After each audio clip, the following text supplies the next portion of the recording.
Welcome to Charts Today. My name's David Linton, and this edition for Tuesday the 3rd of January comes to you from Bangkok in Thailand, the first Charts Today this year.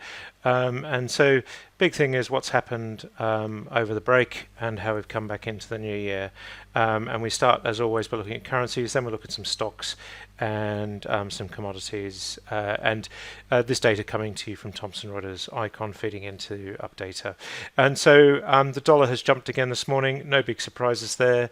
We're back into bullish territory. Had a bit of a lapse in the break, the Christmas break, where we turned a bit bearish, but we've come back into positive territory. That dollar strength coming through all the time. So that is the theme very much of this year. We've got some very big upside targets for the US dollar, and we see dollar strength being the key thing. Of course, that also then leads to euro weakness, and although we're not down 1% as in the same way that the dollar's up 1%, we do see here that we've turned bearish again. And so the picture is very bearish. We do have an upside target here, but we keep getting these sell-offs and a lot of downside targets. Pretty soon, it looks like the euro will be below $1, and we've activated this new downside target to 60 cents. So US 60 cents to buy a euro. So lots of downside targets: 76, 89. In the 90s, and of course just near parity. So we are already seeing the euro coming under pressure this year. Japanese yen is just hovering again. We're seeing this dollar strength against the yen, and so that's filtering through today. Dollar strength really filtering through as we go into the starting the new year. And sterling has just again sold off a bit. It did recover slightly against the dollar in the last few days in the break, but we are seeing here that we're really testing cloud resistance here. Downside targets here: 117, 120. Almost looks certain that sterling will fall below the 120 level at some time in the coming days and weeks. And we see here sterling against the euro weakness really kicking in there. So the sterling rate is actually strong against the euro. That's just showing that the euro is even weaker than sterling. So it's very much dollar strength, sterling in the middle, and euro weakness. If you like, sterling's had its route. It's the euro's turn this year. And if we look at the Swiss franc, we see here again just sterling slightly improving there. So it's almost as if the Swiss franc is just falling off a little bit in sympathy with the euro at the moment. So we see here the Australian dollar just as a proxy.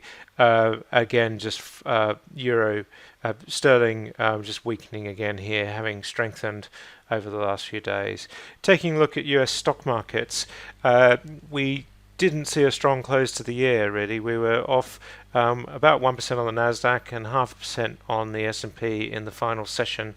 So that really is the short-term weakness just creeping in at the moment. We do have downside targets to 2213 on the short-term chart, but all the long-term targets are intact. This is at this stage nothing really massive to worry about. We're just going into some short-term selling pressure. The key thing is we really hold this 2200 level, so that will be the level to watch. If we look at the Nasdaq, this chart looking less good than the S&P 500, and we see here. This is still the S&P. My internet's a bit slow this morning. We see here the S&P, the Nasdaq, just coming back below this 4900 level, which was the level that we really did need to break. So Nasdaq weakness really showing through, and we'll look at some tech stocks in a minute to just verify that that's what's happening to quite a lot of the tech stocks. But Nasdaq looking worse at the close of the year, and so it'll be interesting to see how we start the day. If we look at the Dow Jones index, we didn't make that 20,000, but there seems to be little doubt that we will, based on the long and medium term charts. We don't have much to play for on the short term targets. We are seeing a bit of a sell-off, but that's really nothing major at this stage as well. The futures in Asia today, we're just seeing the futures up about 0.5%. Looking at the FTSE, we did get our Santa rally, and so FTSE has really started to move higher, and we're bullish on all three time frames, so that's pretty good for the FTSE. And if we look at the DAX, much the same picture here as well. So that is also just bullish on all three time frames with an upside target of 1.8% there. So that's again quite key. Just looking at some of the Asian markets, we take a look at the Nikkei. We just turned a little bit bearish here. We have got a little bit of downside, but we were just down slightly. So nothing major going on there. And of course, the Asian markets that we've talked about as being worrying, the Chinese market, we're just below the cloud here on the short-term chart with quite a lot of downside targets. So China looking a bit worrying, although it was up just under 1% today in the first day of trading for the year. And Hang Seng, again, we're just seeing some bearishness, but just trying to recover through the cloud. So that's quite key as well. The Australian market had a very good first day of the year, up over 1%, and we see here we're just now bullish on all three time frames. Targets of 2% upside, 5.5% upside. Aussie market really starting to look pretty good for the new year, and so probably a better year than we had last year. And we see here with Brent crude, prices going right up. We're through the cloud. We're into our seasonal strength now.